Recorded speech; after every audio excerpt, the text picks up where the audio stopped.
पन्नगे च सुरेन्द्रे च कौशिके पाद संस्पृशि निर्विशेष मनस्काय श्री वीरस्वामिने नमः। आरहत वाङ्मय में कहा गया है,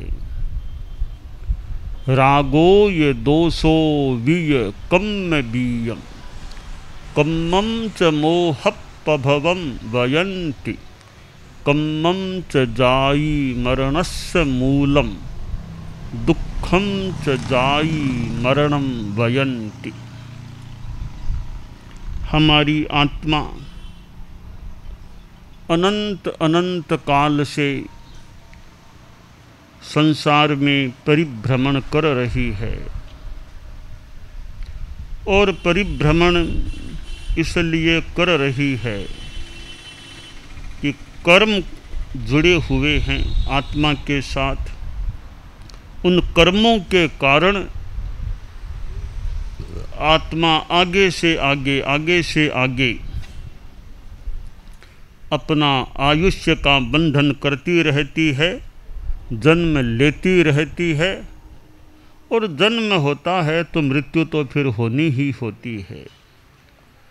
तो दुखम च जायी मरणम वयन्ति, ये जन्म और मरण इसको दुख कहते हैं। जन्म भी दुख कहा गया है और मरण को भी दुख कहा गया है। आदमी मरण से पहले ही मृत्यु की बात सुन लेने पर भी कई बार थोड़ा डरने लग सकता है, और साक्षात मृत्यु एकदम निकट आ जाए, कितना आदमी को, कईयों को डर भी लग सकता है। तो मरण को भी दुख कहा गया है और जन्म भी दुख है। आत्मा के कर्म लगे हुए हैं, पाप कर्म जितने भी लगते हैं वे सारे मोह से उत्पन्न होने वाले होते हैं। कम्मं च मोहपभवं वयन्ति, मोह से उत्पत्ति पाप कर्मों की, कर्म की होती है। और यह कर्म जन्म मरण का मूल है। तो चार बातें हो गई। चौथी बात है कि जन्म और मरण है उसे दुख कहते हैं, और जन्म मरण का कारण है वह कर्म है। अब कर्म की उत्पत्ति मोह से होती है। राग और द्वेष ये कर्म के बीज हैं। तो ये दो वृत्तियां, राग और द्वेष, सारा मोह कर्म का आधार, मोह कर्म का मूल, मोह कर्म का सार संभवतः राग और द्वेष में समाहित हो जाता है। हमारे मन के साथ भी राग द्वेष के भाव जुड़ते हैं, तो मन का योग अशुभ हो जाता है। उजड़ा ने मेला कया जोग, मोह कर्म संजोग विजोग। सुंदर कहा गया है कि हमारे योग, मन वचन काय की प्रवृत्तियां हैं, वे उज्जवल कैसे बनती हैं और मलिन कैसे बनती हैं।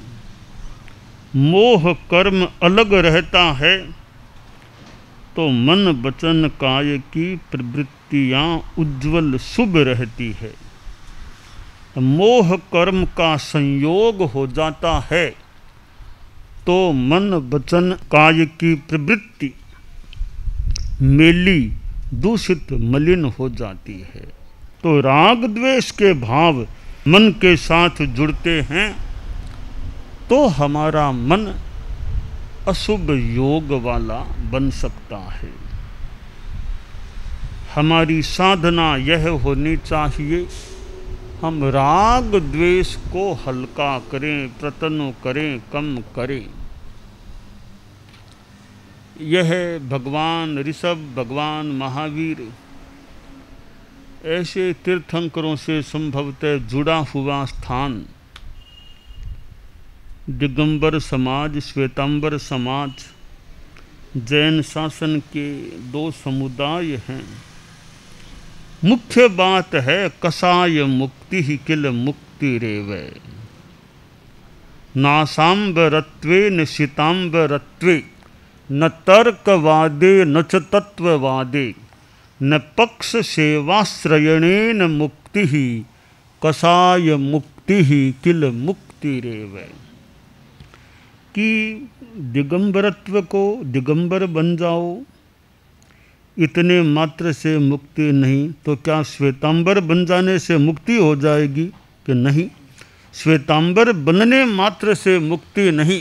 तो अब कोई तार्किक बन जाए, तात्विक बन जाए, इतने मात्र से भी मुक्ति नहीं। अपने पक्ष का आश्रयण ले ले, इतने मात्र से मुक्ति नहीं। मुक्ति का आधार है कसाय मुक्ति ही। कसाय मुक्ति ही अपने आप में मूल मोक्ष का आधार है। तो यह राग द्वेष को जीतने का, कम करने का हम अभ्यास करें, साधना करें, यह हमारे लिए श्रेयस्कर बात हो सकती है। हम कभी अगर राग में चले जाएं, कभी द्वेष में चले जाएं, प्रियता की स्थिति, अनुकूलता की स्थिति आ गई तो राग, प्रतिकूलता की स्थिति आ गई तो द्वेष। यह राग द्वेष, राग द्वेष एक मानो चक्र सा है, एक पास है, जाल है। इस जाल में हमारी आत्मा फंस जाती है और लंबे काल तक फंसी रहती है। बस आत्मा को इस जाल से निकाल दें, जाल को काट दें। ते छिंदित्तु जहानायम, कि जैसा शास्त्र में कहा गया कि ये प्रगाढ़ राग द्वेष स्नेह भयंकर जाल हैं, इन जालों को काटकर मैं यथाक्रम विहरण कर रहा हूँ। तो यह राग, रागरी रस, राग का रहस्य है कि द्वेष पहले चला जाता है तो भी थोड़ा सा राग पीछे तक विद्यमान रहता है। यानी द्वेष पहले जाता है, राग उसके भी बाद में क्षय को प्राप्त होने वाला होता है। तो राग मूल है। जैसे वीत राग, हम वीत राग बोलते हैं, वीत द्वेष ऐसे नहीं बोलते हैं। यानी वीत राग, राग चला गया है तो द्वेष तो चला ही गया, निश्चित है। वीत राग के द्वेष नहीं होता, पर वीत द्वेष के राग हो सकता है। वीत राग आदमी के द्वेष नहीं होता, वीत द्वेष आदमी के भीतर में थोड़ा सूक्ष्म राग विद्यमान रह सकता है। इसलिए वीत राग जो हो गया वो वीत द्वेष तो हो ही गया, परंतु वीत द्वेष हो गया वह वीत राग हो ही गया, यह नियम नहीं बनता, निश्चय से नहीं कहा जा सकता। तो हम राग को अगर जीत लेंगे तो द्वेष तो अपने आप विजित हो जाएगा। किसी भी रूप में राग और द्वेष, इनको हम पतला करने का, प्रतनु बनाने का, कृश करने का प्रयास करते रहें। भगवान महावीर, भगवान ऋषभ वर्तमान अवसर्पिणी में यहाँ इस भरत क्षेत्र में 24 तीर्थंकर हुए हैं। उनमें पहले तीर्थंकर परम प्रभु यानी भगवान ऋषभ हुए हैं। और अक्षय तृतीया भगवान ऋषभ के वर्षीय तप की संपन्नता से जो सहज मानो जो भी उनके तप हो गया था, 1 वर्ष से भी ज़्यादा का अनाहार, उस तप की संपन्नता अक्षय तृतीया को हुई। और आज कितने कितने लोग मानो उस उपलक्ष्य में अक्षय तृतीया के दिन अपने वर्षीय तप की संपन्नता करते हैं। भगवान ऋषभ की मानो आराधना किसी रूप में इस वर्षीय तप के माध्यम से हो जाती है या हो गई, ऐसा माना जा सकता है एक दृष्टि से। तो भगवान ऋषभ चैत्र कृष्णा अष्टमी से यह वर्षीय तप का प्रारंभ होने का क्रम शुरू होता है या वह दिन प्रारंभ का होता है। और फिर 1 साल के बाद में आगे जो अक्षय तृतीया आती है, करीब 1 वर्ष 40 दिन लगभग मान लें, तब वह वर्षीय तप की संपन्नता होती है। तो जैन शासन में प्रथम तीर्थंकर के रूप में प्रतिष्ठित भगवान ऋषभ और आगे फिर तीर्थंकरों की परंपरा, और इस अवसरपिणी के इस भरत क्षेत्र के अंतिम तीर्थंकर भगवान महावीर हुए हैं। और यह निर्वाण का 2550वें वर्ष का भी उपलक्ष्य है, बात है। तो ये समय तो बीतता है, 2500, 2550, 2600 क्रम। काल को तो कौन रोक सकता है? यह काल की चक्की चलती है, इसे रोकने वाला कौन हो सकता है? तो काल की चक्की को रोका तो मान ले नहीं जा सकता, पर काल की चक्की यानी काल का, समय का हम उपयोग बढ़िया करने का प्रयास करें। हमें ज़रूरत क्या है काल की चक्की को रोकने की? ज़रूरत या इच्छा हो भी जाए तो रोकने की शक्ति भी किस में है? तो काल की चक्की को हम रोकने का प्रयास भी क्यों करें? काल अपने ढंग से बहता है, इसे भले बहने दें, बहने दें, बहने दें। इस काल की नदी में हम नहा लें, स्नान कर लें। वो अध्यात्म की साधना के द्वारा हम निष्णात बन सकते हैं। तो भगवान ऋषभ, बाद में 22 तीर्थंकर और फिर भगवान महावीर। 24 तीर्थंकरों में 22 तीर्थंकर परम पूजनीय जो हैं वो एक कैटेगरी के हैं। भगवान ऋषभ थोड़े से अन्य कैटेगरी के हैं और भगवान महावीर थोड़े से अन्य कैटेगरी के हैं। फिर भी ऋषभ और महावीर में कुछ समानता मान लें और संभवतः है, और बीच के 22 तीर्थंकरों का थोड़ा सा अपना अलग क्रम। तो ये ऋजु प्राज्ञ, ऋजु जड़, ऋजु वक्र की बीच के 22 तीर्थंकर हैं। उनके साधु ऋजु प्राज्ञ, भगवान ऋषभ के साधु उस समय के ऋजु जड़, भगवान महावीर के ऋजु वक्र, यानी वक्र जड़। ऋजु तो 22 तीर्थंकरों वाले हैं, वो तो ऋजु प्राज्ञ ऋषभ के साधु मान लो कि वो हैं ऋजु जड़। भगवान महावीर के साधु हो जाते हैं वक्र जड़ की भी थोड़ी कुटिलता, थोड़ी माया, वो एक भगवान महावीर के फिर साधुओं में मान लो हो सकती है। पंचम, फिर पंचम आरे का समय, तो साधु बन जाना भी बहुत बड़ी बात है, साधुत्व का आ जाना बड़ी बात है। और इसलिए थोड़ी थोड़ी आचारचर्या व्यवस्था में भी 22 तीर्थंकरों का थोड़ा सा आचार क्रम उनके साधुओं का अलग है, भगवान महावीर के साधुओं का थोड़ा अलग है, भगवान ऋषभ के साधुओं का भी थोड़ा सा अलग हो सकता है। तो 24 तीर्थंकरों में ऋषभ से लेकर महावीर तक एक कोवि नमोक्कारो जिणवर वसहस्य बद्ध मानस्य संसार सायराओ तारे ई नरंग व नारिंगवा। एक बार भी नमस्कार कर लें जिनवर वसहस भगवान ऋषभ वर्धमान को, या यो माने ऋषभ से लेकर वर्धमान तक के तीर्थंकरों को एक बार भी नमस्कार कर लें तो भी कल्याण हो सकता है, तरना हो सकता है। तो ऐसी परम पवित्र यानी महान आत्माएं जो तीर्थंकर हैं और भी जो केवल ज्ञानी वीतराग साधु हैं, चारित्रात्माएं हैं, और यों कोई भी चारित्रात्मा है, ठीक है वीतरागता तो सबको ऐसे फट मिलना मुश्किल है, फिर भी साधुत्व आ गया तो बहुत ही बड़ी बात है।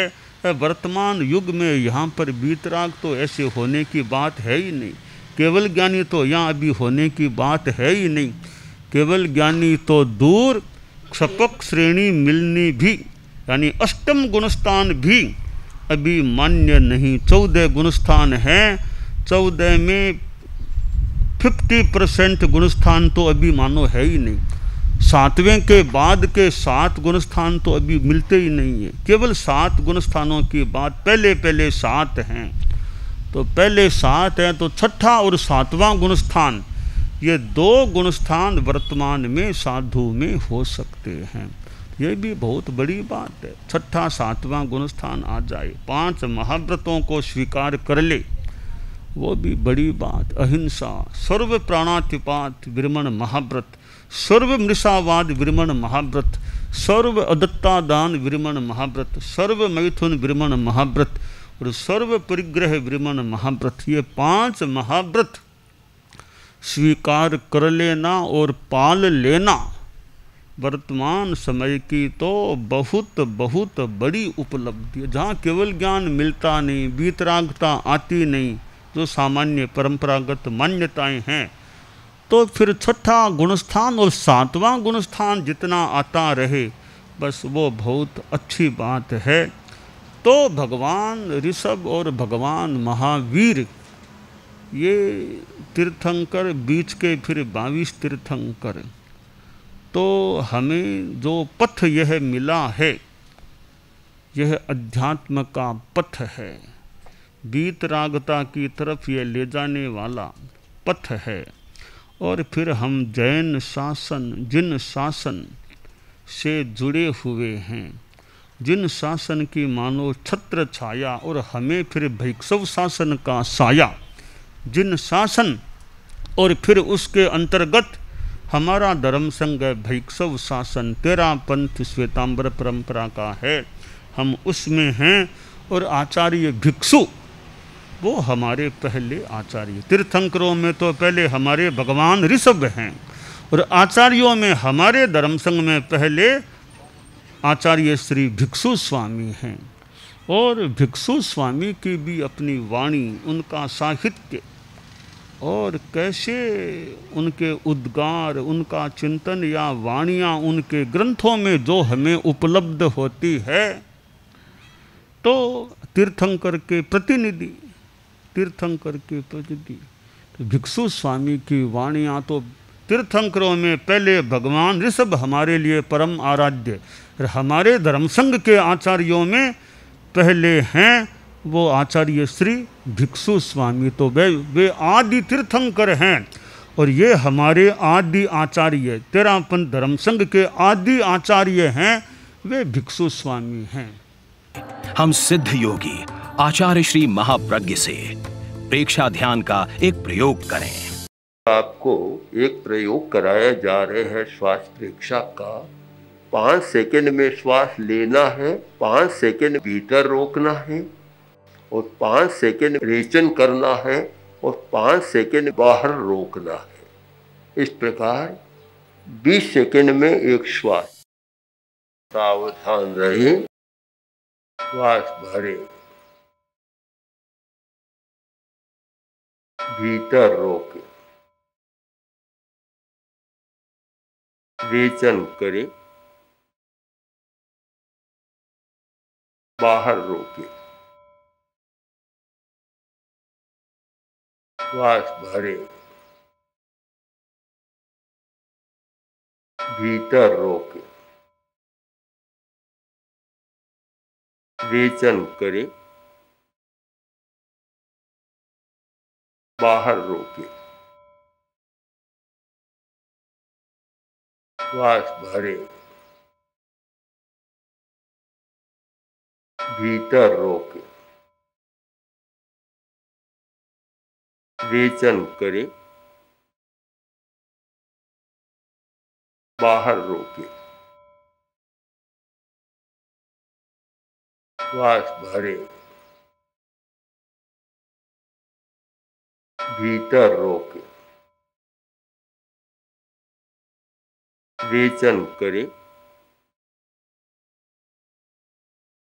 बाहर रोके, श्वास भरे, भीतर रोके, रेचन करे, बाहर रोके, श्वास भरे, भीतर रोके, रेचन करे, बाहर रोके, श्वास भरे। प्रयोग संपन्न। तो ये ध्यान के बहुत छोटे प्रयोग कराए हैं और इनका स्वयं बार बार अभ्यास करें तो एक अच्छा अभ्यास हो सकता है। ओम आर्षम।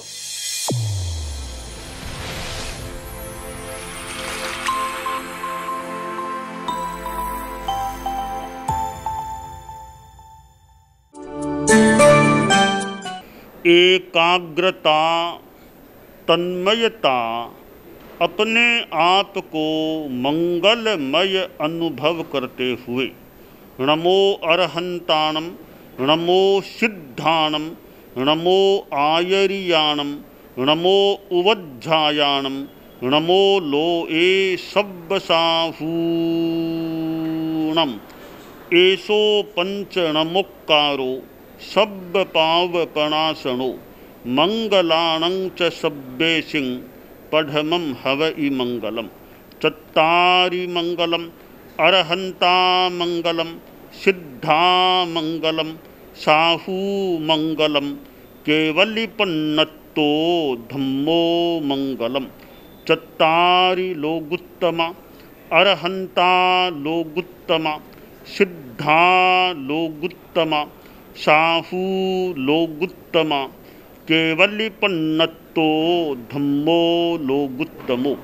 चत्तारि शरणं पवज्जामि, अरहन्ते शरणं पवज्जामि, सिद्धे शरणं पवज्जामि, साहू शरणं पवज्जामि, केवलिपन्नत्तं धम्मं शरणं पवज्जामि। धम्मो मंगलमुक्किट्ठम् अहिंसा संजमो तवो देवावितं नमंसन्ति जस्य धम्मे सयामणो। च इत्ता भारहं वासं चक्रवर्ती महिद्धियो सन्ति सन्ति करे लोए पत्तो गइमणुत्तरम्। देव दानव गंधर्वा जख रक्षस किन्नरा बंभयारिं नमंसन्ति दुक्करं जे करन्ति तम्।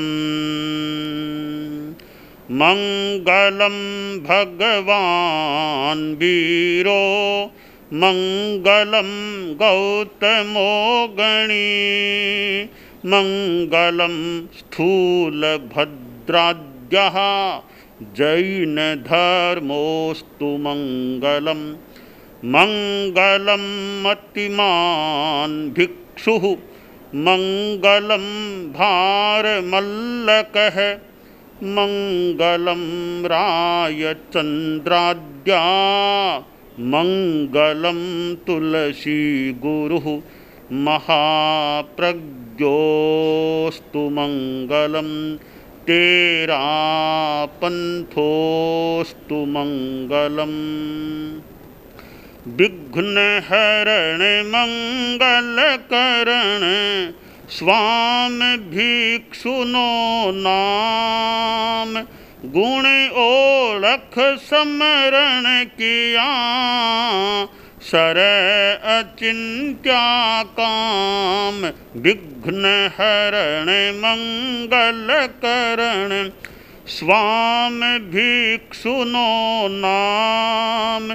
गुण ओळख समरण किया सर अचिंत्या काम। विघ्न हरण मंगल करण स्वामी भिक्षुनो नाम। गुण ओळख समरण किया सर अचिंत्या काम। सर अचिंत्या काम। सर अचिंत्या काम। एक दिवसीय त्याग आज के लिए धारणानुसार त्याग है।